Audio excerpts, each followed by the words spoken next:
memanunggalkan atau menyatukan.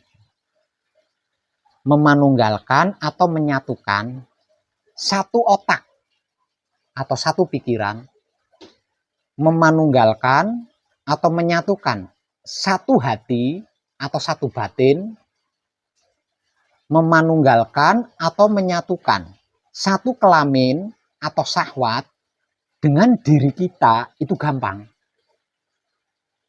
Ya, itu gampang. Namun menyatukan atau memanunggalkan dua otak atau dua pikiran ini tidak gampang. Menyatukan atau memanunggalkan dua hati atau dua batin ini tidak gampang. Memanunggalkan dua kelamin atau dua syahwat ini tidak gampang loh ya. Satu otaknya siapa? Suami panjenengan. Satu hatinya lagi siapa? Suami panjenengan. Satu kelaminnya lagi siapa? Suami panjenengan. Paham? Itu tidak gampang loh. Dan disitulah rahasianya rumah tangga. Wahyu pancalaku atau iman panjenengan kuat, berarti panjenengan bisa membawa diri panjenengan sebagai seorang istri yang baik dan tepat. Panjenengan bisa menempatkan diri sebagai seorang istri yang baik dan tepat. Panjenengan bisa menyesuaikan diri sebagai seorang istri yang baik dan tepat. Dan panjenengan bisa menjaga diri panjenengan sendiri sebagai seorang istri yang baik dan tepat. Maka dua otak, dua hati, dua kelamin ini akan dengan mudah manunggal. Paham nggak dengan maksud saya?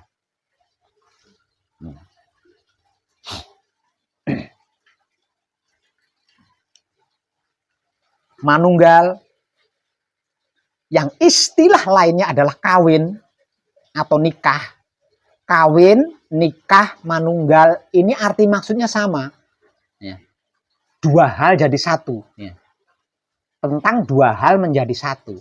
Kawin berarti tentang dua hal menjadi satu. Nikah berarti tentang dua hal menjadi satu. Manunggal berarti tentang dua hal menjadi satu. Lah ini tidak mudah loh ya. Lah rahasianya ini ada di istri, bukan perempuan loh ya. Rahasianya bukan di perempuan, tapi rahasianya ada di istri. Karena perempuan belum tentu seorang istri. Tapi kalau istri sudah pasti perempuan kan? Maksud ya?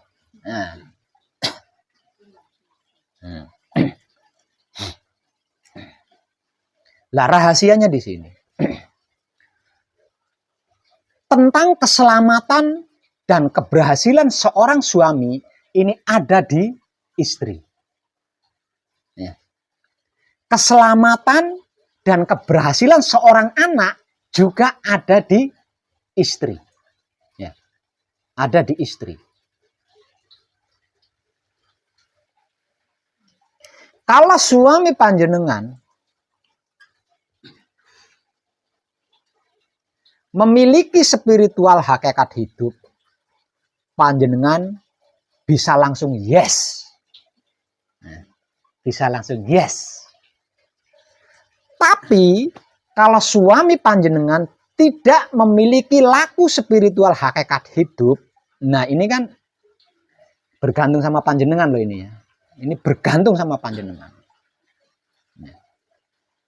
Apapun keputusan seorang suami, kalau panjenengan mampu menyetujui, mampu mengiyakan, maka keputusan suami ini akan menjadi sebuah kebajikan.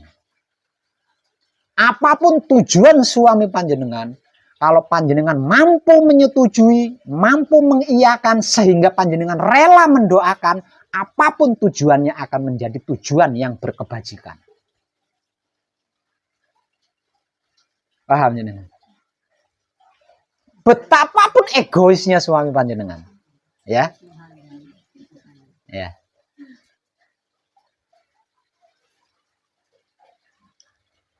Tentang anak panjenengan juga sama. Jangan pernah berusaha mendikte, mendogma, atau mendoktrin anak-anak panjenengan. Panjenengan tinggal merestui apapun yang dilakukan oleh anak-anak panjenengan pasti akan berujung ke kebajikan. Jadi bergantung dari kerelaan panjenengan. Tak perlu didogma, tak perlu.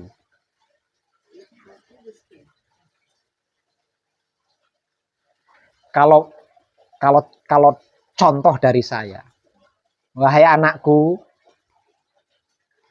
aku beri kepercayaan kepadamu. Ibu tidak akan pernah ngelarang-larang kamu harus begini, harus enggak.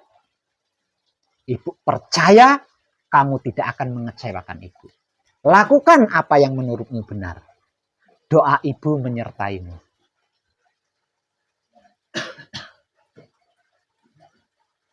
Dan ketika anak pergi, jangan curigai.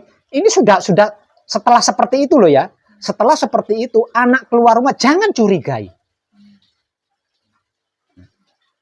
Karena kalau sampai dicurigai, apa yang dikatakan tadi berarti diambil lagi tuh. Diambil lagi.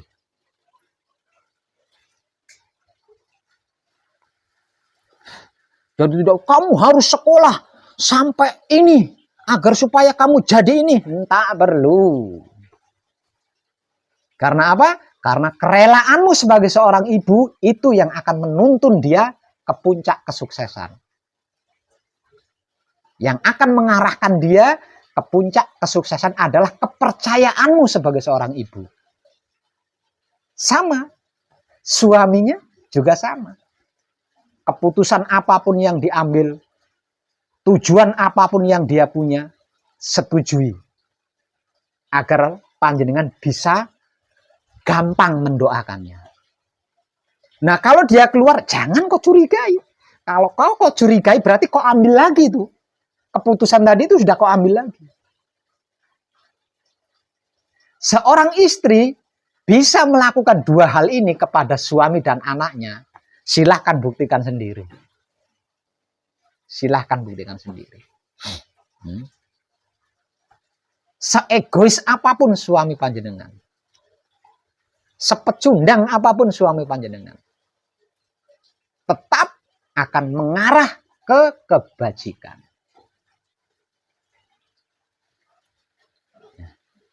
Karena sesungguhnya kendali seorang suami adalah ada pada istri. Kendalinya itu ada di istri. Kendalinya. Nah kalau kendalinya ini nggak benar kan dia seleot-seleot nih. Ya, Nimbang siu. Sehat-sehat. Tapi kalau kendalinya benar, tepat, kuat dia.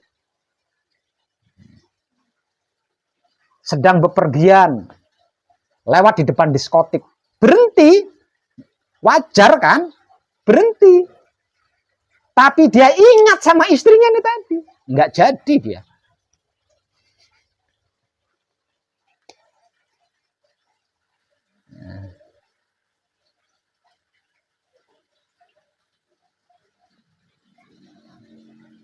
Tapi kalau panjenengan tidak bisa membawa diri, tidak bisa menempatkan diri, tidak bisa menyesuaikan diri, tidak bisa menjaga diri, kalap. Sebaik apapun keputusan suami panjenengan, sebaik apapun tujuan suami panjenengan, pasti terkendala. Karena kendalinya goyang. Itu rahasia sukses berumah tangga. Betapapun beda keyakinan, tetap pada ujung-ujungnya itu tetap satu keyakinan. Nah ini hebatnya seorang istri di sini. Dan jangan pernah lupa, sadari bahwa suamimu adalah imammu. Suamimu adalah kepalamu. Suamimu adalah ketuamu. Suamimu adalah nakodamu. Awal sekali dua kali mungkin makan hati. Melakukan ini sekali dua kali mungkin makan hati. Tapi kalau sudah mendapatkan buktinya, nanti seneng. Nah, kalau sudah mendapatkan buktinya. Ini spiritual kalau masuk ke dalam rumah tangga itu rumitnya di situ. Karena dua otak loh ya. Dua otak, dua hati ya. Saya bersyukur Pak Wes bilang jangan Senin Pahing itu membawa makna ya. Iya. Saya selama 30 tahun nggak pernah ikut Senin Pahingan. Saya kasih tahu suami kemarin. Coba kalau mau gitu, karena suami saya nentang kan. Tiba-tiba kalau dia, ya nanti saya antar. Cuma saya ingatkan jam 7, jam 8, jam 9, jam 10, akhirnya setengah 11 baru jalan. Tapi akhirnya mau saya diantar. Yang sama Pak Agung, yang sama Pak Wet di Sabing itu. Saya bersyukur kali untuk pertama kalinya kemarin ikut Pahingan ya. Senang juga rasanya. Sama kadang-kadang yang lain. Tapi itu bukan yang utama loh Bu ya. Bukan yang utama. Tapi rasa harus saya. Iya. Puluhan tahun menginginkan itu, tapi itu baru terwujud. Sedih yang bahagia gitu. Tapi itu bukan yang utama. Yang utama adalah menyatukan otak panjenengan dengan otaknya suami. Menyatukan hati panjenengan dengan hatinya suami. Menyatukan kelamin panjenengan dengan kelaminnya suami. Itu yang utama. Nah, kalau otak panjenengan sudah bisa manunggal atau menyatu dengan otaknya suami, Allah suami tidak akan bisa lupa sama panjenengan.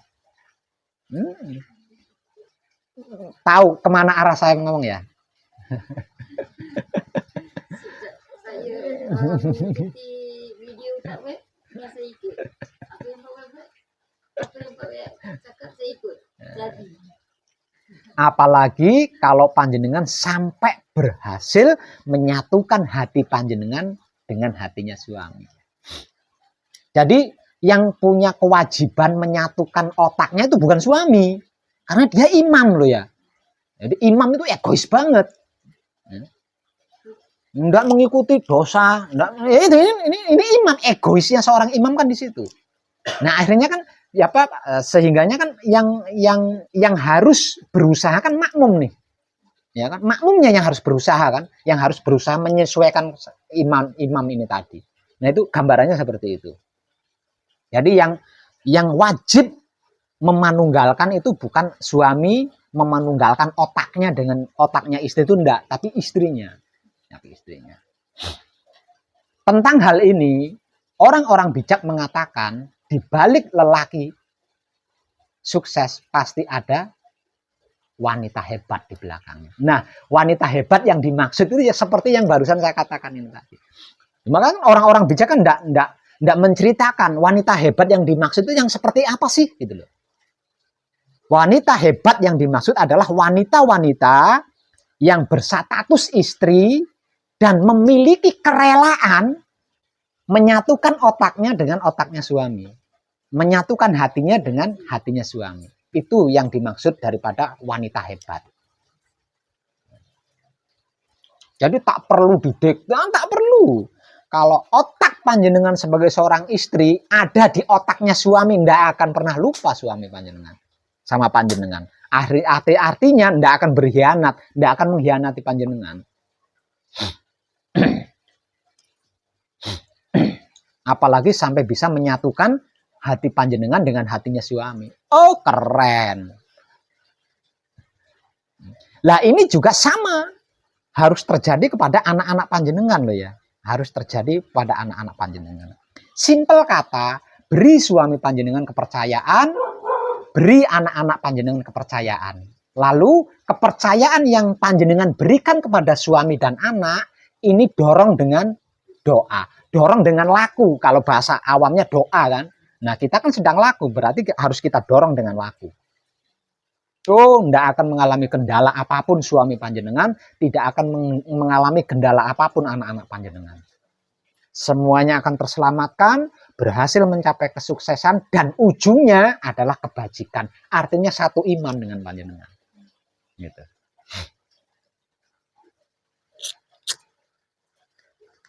Jadi berbeda dengan apa namanya, dengan spiritualnya yang masih sendiri itu berbeda ya. Spiritual kalau sudah masuk ke dalam rumah tangga menjadi rumit karena ada dua otak, ada dua hati, ada dua. Nah ini nggak mungkin salah satu otak yang ngalah itu nggak mungkin. Dua-duanya minta di atas semua kan. Salah satu hati yang mengalah, nggak mungkin ya. Dua-duanya hatinya nah ini yang gitu. Jadi rumit memanunggalkan itu. Dan yang mempunyai kemampuan ini adalah kaum istri. Kalau suami nggak punya kemampuan di situ, itu kelemahan laki-laki kalau sudah berumah tangga melakukan spiritual, itu kelemahannya di situ. Dia tidak bisa memanunggalkan otaknya dengan otaknya istri, memanunggalkan hatinya dengan hatinya istri, nggak bisa. Saya sendiri ngalami gitu loh. Saya sendiri mengalami. Saya ingin istri saya itu ngertiin saya gitu. Nggak bisa. Apapun yang saya mau, istri saya tetap nggak ngerti-ngerti gitu. Di mata saya egois banget istri saya. Ya. Tapi karena saya nggak bisa, laki-laki suami memang nggak bisa melakukan itu. Ya. Melakukan itu nggak bisa. Nah, yang mampu melakukan itu, yang mempunyai kemampuan itu adalah istri.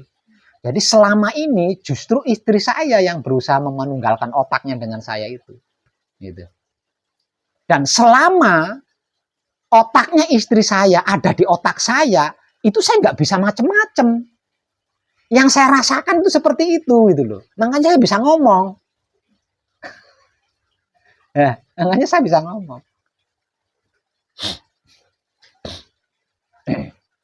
Bisa paham ya? Ini khusus untuk panjenengan perempuan. Dan kadang saya yang lain juga yang di luar sana yang perempuan. Nah, kalau nyimak video ini, mungkin ini mungkin ini yang menjadikan panjenengan agak sedikit sulit di dalam laku suci menuju kelanggengan. Nah, agar supaya laku suci menuju kelanggengan ini tidak mengalami kesulitan tentang tingkatan manunggal jati ini tadi, atau kadar manunggal jati ini, maka lakukan apa yang saya sampaikan malam ini sebagai seorang istri kepada suaminya. Nggak usah pedulikan tentang bagaimana suami panjenengan. Karena bagaimanapun suami panjenengan, dia tetap imam. Itu nggak bisa digugat, nggak bisa diobati. Tetap dia kepala dia. Jadi nggak bisa. Paham? Dan kadangan kita malam ini cukup. Terima kasih. Tercerahkan semuanya.